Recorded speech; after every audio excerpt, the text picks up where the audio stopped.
नमस्कार, आप देख रहे हैं मुसर्रत टाइम्स लाइव। पराक्रम दिवस पर प्रधानमंत्री नरेंद्र मोदी ने किया प्राण प्रतिष्ठा के पलों को याद, नेताजी की सोच के बारे में कही यह बात। इस पर हमारे संवाददाता दिलीप यादव की रिपोर्ट। पराक्रम दिवस के मौके पर प्रधानमंत्री श्री नरेंद्र मोदी ने प्राण प्रतिष्ठा समारोह को याद किया है। उन्होंने कहा कि सोमवार को पूरी दुनिया भारत की सांस्कृतिक चेतना के एक ऐतिहासिक क्षण की गवाह बनी है। नेताजी सुभाष चंद्र बोस की जयंती को पराक्रम दिवस के तौर पर मनाया जाता है। अयोध्या में रामलला की प्राण प्रतिष्ठा समारोह अगले दिन यानी मंगलवार को पराक्रम दिवस के मौके पर कई कार्यक्रमों का आयोजन हुआ। प्राण प्रतिष्ठा के पलों को याद करते हुए पीएम नरेंद्र मोदी ने कहा कि पूरी मानवता अयोध्या के समारोह के दौरान भावना और ऊर्जा की साक्षी बने हैं। इस मौके पर नेताजी को याद करते हुए मोदी बोले कि मैं वो दिन कभी नहीं भूल सकता कि आज हिंद फौज के 75 साल पूरे होने के मौके पर मुझे इसी लाल किले पर तिरंगा फहराने का सौभाग्य मिला था। पीएम का कहना था कि नेताजी का जीवन परिश्रम ही नहीं पराक्रम की भी पराकाष्ठा है। उन्होंने देश की आज़ादी के लिए अपने सपनों और आकांक्षाओं की भी तिलांजलि दे दी। मोदी ने कहा कि अगर वो चाहते तो अपने लिए अच्छा जीवन चुन सकते थे, लेकिन उन्होंने अपने सपनों को भारत के संकल्पों के साथ जोड़ दिया था। नेताजी ने विदेशी लोगों को विरोध ही नहीं किया, बल्कि भारतीय सत्ता पर सवाल उठाने वालों को भी जवाब दिया है। ब्यूरो से दिलीप यादव की रिपोर्ट। केंद्रीय मंत्रिमंडल के मेरे साथी Kishan Reddy ji, Arjun Ram Meghwal ji, Meenakshi Lekhi ji, Ajay Bhatt ji, brigadier R S. Chikara ji, INA veteran lieutenant R. Madhavan ji और मेरे प्यारे देशवासियों, आप सभी को नेताजी सुभाष चंद्र की जन्म जयंती पर पराक्रम दिवस की बहुत बहुत बधाई।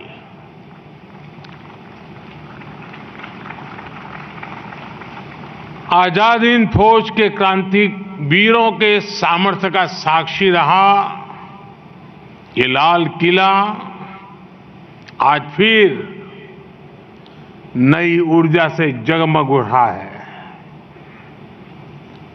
अमृतकाल के शुरुआती वर्ष पूरे देश में संकल्प से सिद्धि का उत्साह, ये पल वाकई अभूतपूर्व है। कल ही पूरा विश्व भारत की सांस्कृतिक चेतना के एक ऐतिहासिक पड़ाव का साक्षी बना है। भव्य राम मंदिर में प्राण प्रतिष्ठा की ऊर्जा को, उन भावनाओं को पूरे विश्व ने, पूरी मानवता ने अनुभव किया है। और आज हम नेताजी सुभाष चंद्र बोस की जन्म जयंती का उत्सव मना रहे हैं।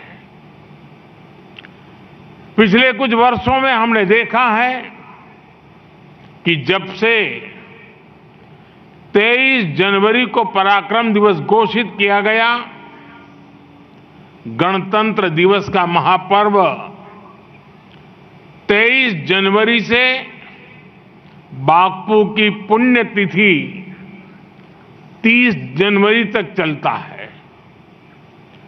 गणतंत्र के इस महापर्व में अब 22 जनवरी का आस्था का भी महापर्व जुड़ गया है। जनवरी महीने के ये अंतिम कुछ दिन हमारी आस्था, हमारी सांस्कृतिक चेतना, हमारे गणतंत्र और हमारी राष्ट्रभक्ति के लिए बहुत प्रेरक बन रहे हैं। मैं आप सभी को शुभकामनाएं देता हूं, बधाई देता हूं। साथियों, आज यहां नेताजी के जीवन को दर्शाने वाली प्रदर्शनी लगी है। कलाकारों ने एक ही कैनवस पर नेताजी के जीवन को चित्रित भी किया है। मैं इस प्रयास से जुड़े सभी कलाकारों की सराहना करता हूं। कुछ देर पहले मेरी राष्ट्रीय बाल पुरस्कार से पुरस्कृत युवा साथियों से भी बातचीत हुई है। इतनी कम उम्र में उनका हौसला, उनका हुनर अचंभित करने वाला है। भारत की युवा शक्ति से जितनी बार मिलने का अवसर मुझे मिलता है, विकसित भारत का मेरा विश्वास उतना ही मजबूत होता है। देश की ऐसी समर्थ अमृत पीढ़ी के लिए नेताजी सुभाष चंद्र बोस बड़ा रोल मॉडल है। साथियों, आज पराक्रम दिवस पर लाल किले से भारत पर्व का भी आरंभ हो रहा है। अगले 9 दिनों में भारत पर्व में गणतंत्र दिवस की झांकियां, सांस्कृतिक कार्यक्रमों के द्वारा देश की विविधता का प्रदर्शन किया जाएगा। भारत पर्व में सुभाष चंद्र बोस के आदर्शों का प्रतिबिंब है। ये पर्व है वोकल फॉर लोकल को अपनाने का। ये पर्व है पर्यटन को बढ़ावा देने का। ये पर्व है विविधता के सम्मान का। ये पर्व है एक भारत श्रेष्ठ भारत को नई ऊंचाई देने का। मैं सभी से आह्वान करूंगा कि हम सब इस पर्व से जुड़कर देश की डायवर्सिटीज को सेलिब्रेट करें। मेरे परिवारजनों, मैं वो दिन कभी भूल नहीं सकता जब आजाद हिंद फौज के 75 वर्ष होने पर मुझे इसी लाल किले पर तिरंगा फहराने का सौभाग्य मिला था। नेताजी का जीवन परिश्रम ही नहीं, पराक्रम की भी पराकाष्ठा है। नेताजी ने भारत की आजादी के लिए अपने सपनों, अपने आकांक्षाओं को तिलांजलि दे दी। वे चाहते तो अपने लिए एक अच्छा जीवन चुन सकते थे, लेकिन उन्होंने अपने सपनों को भारत के संकल्प के साथ जोड़ दिया। नेताजी देश के उन महान सपूतों में से एक थे जिन्होंने विदेशी शासन का सिर्फ विरोध ही नहीं किया, बल्कि भारतीय सभ्यता पर सवाल उठाने वालों को भी जवाब दिया। ये नेताजी थे जिन्होंने पूरी ताकत से मदर ऑफ डेमोक्रेसी के रूप में भारत की पहचान को विश्व के सामने रखा। जब दुनिया में कुछ लोग भारत में लोकतंत्र के प्रति आशंकित थे, तब नेताजी ने उन्हें भारत के लोकतंत्र की उसके अतीत को याद दिलाया। नेताजी कहते थे कि डेमोक्रेसी ह्यूमन इंस्टीट्यूशन है और भारत के अलग अलग स्थानों में सैकड़ों वर्षों से ये व्यवस्था चली आ रही है। आज जब भारत लोकतंत्र की जननी की अपनी पहचान पर गर्व करने लगा है, तो ये नेताजी के विचारों को भी मजबूत करता है। साथियों, नेताजी जानते थे कि गुलामी सिर्फ शासन की नहीं होती है, बल्कि विचार और व्यवहार की भी होती है। इसलिए उन्होंने विशेष रूप से तब की युवा पीढ़ी में इसको लेकर चेतना पैदा करने का प्रयास किया। अगर आज के भारत में नेताजी होते तो वे युवा भारत में आई नई चेतना से कितने आनंदित होते, इसकी कल्पना की जा सकती है। आज भारत का युवा अपनी संस्कृति, अपने मूल्य, अपनी भारतीयता पर जिस प्रकार गर्व कर रहा है वह अभूतपूर्व है। हम किसी से कम नहीं, हमारा सामर्थ्य किसी से कम नहीं। ये आत्मविश्वास आज भारत के हर नौजवान में आया है। हम चांद पर वहां झंडा फहरा सकते हैं जहां कोई नहीं जा पाया। हम 15 लाख किलोमीटर की यात्रा करके सूर्य की तरफ गति करके वहां पहुंचे हैं जिसके लिए हर भारतीय गर्व करता है। सूर्य हो या समंदर की गहराई, हमारे लिए किसी भी रहस्य तक पहुंचना मुश्किल नहीं है। हम दुनिया की शीर्ष 3 आर्थिक ताकतों में से एक बन सकते हैं। हमारे पास विश्व की चुनौतियों का समाधान देने का सामर्थ्य है। ये विश्वास, ये आत्मविश्वास आज भारत के युवाओं में दिख रहा है। भारत के युवाओं में आई ये जागृति विकसित भारत के निर्माण की ऊर्जा बन चुकी है। इसलिए आज भारत का युवा पंच प्राणों को आत्मसात कर रहा है। इसलिए आज भारत का युवा गुलामी की मानसिकता से बाहर निकलकर काम कर रहा है। मेरे परिवारजनों, नेताजी का जीवन और उनका योगदान युवा भारत के लिए एक प्रेरणा है।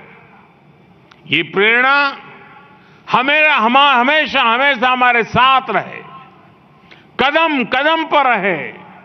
इसके लिए बीते 10 वर्षों में हमने निरंतर प्रयास किया है। हमने कर्तव्य पथ पर नेताजी की प्रतिमा को उचित स्थान दिया है। हमारा मकसद है कर्तव्य पथ पर आने वाले हर देशवासी को नेताजी का कर्तव्य के प्रति समर्पण याद रहे। जहां आजाद हिंद सरकार ने पहली बार तिरंगा फहराया, उस अंडमान निकोबार के द्वीपों को हमने नेताजी के दिए नाम दिए। अब अंडमान के नेताजी के लिए समर्पित मेमोरियल का भी निर्माण किया जा रहा है। हमने लाल किले में ही नेताजी और आजाद हिंद फौज के योगदान के लिए समर्पित म्यूजियम बनाया है। आपदा प्रबंधन पुरस्कार के रूप में पहली बार नेताजी के नाम से कोई राष्ट्रीय पुरस्कार घोषित किया गया है। आजाद हिंदुस्तान में किसी सरकार ने आजाद हिंद फौज को समर्पित इतना काम नहीं किया जितना हमारी सरकार ने किया। और इसे मैं अपनी सरकार का सौभाग्य मानता हूं। साथियों, नेताजी देश के सामने आने वाली चुनौतियों को भली भांति समझते थे, उनके प्रति सबको आगाह करते थे। उन्होंने कहा था कि अगर हमें भारत को महान बनाना है तो पॉलिटिकल डेमोक्रेसी, डेमोक्रेटिक सोसाइटी की नींव पर सशक्त होनी चाहिए। लेकिन दुर्भाग्य से आजादी के बाद उनके इस विचार पर ही कड़ा प्रहार किया गया। आजादी के बाद परिवारवाद, भाई भतीजावाद जैसी अनेक बुराइयां भारत के लोकतंत्र पर हावी होती रही। ये भी एक बड़ा कारण यहां रहा है कि भारत उस गति से विकसित नहीं कर पाया, विकास नहीं कर पाया जिस गति से उसे करना चाहिए था। समाज का एक बहुत बड़ा वर्ग अवसरों से वंचित था। वो आर्थिक और सामाजिक उत्थान के संसाधनों से दूर था। राजनीतिक और आर्थिक फैसलों पर, नीति निर्माण पर गिने चुने परिवारों का ही कब्जा रहा। इस स्थिति का सबसे अधिक नुकसान अगर किसी को हुआ तो वो देश की युवा शक्ति और देश की नारी शक्ति को हुआ। युवाओं को कदम कदम पर भेदभाव करने वाली व्यवस्था से जूझना पड़ता था। महिलाओं को अपनी छोटी छोटी जरूरतों के लिए भी लंबा इंतजार करना पड़ता था। कोई भी देश ऐसी परिस्थितियों के साथ विकास नहीं कर सकता था और यही भारत के भी साथ हुआ। इसलिए 2014 में सरकार में आने के बाद हम सबका साथ सबका विकास की भावना से आगे बढ़े। आज 10 वर्षों में देश देख रहा है स्थितियां कैसे बदल रही है। नेताजी ने आजाद भारत के लिए जो सपना देखा था वो अब पूरा हो रहा है। आज गरीब से गरीब परिवार के बेटे बेटी को भी विश्वास है कि आगे बढ़ने के लिए उसके पास अवसरों की कमी नहीं है। आज देश की नारी शक्ति को भी विश्वास मिला है कि उसकी छोटे सी छोटी जरूरत के प्रति सरकार संवेदनशील है। बरसों के इंतजार के बाद नारी शक्ति वंदन अधिनियम भी बन चुका है। मैं देश के हर युवा, हर बहन बेटी की कहूंगा कि अमृतकाल आपके लिए पराक्रम दिखाने का अवसर लेकर आया है।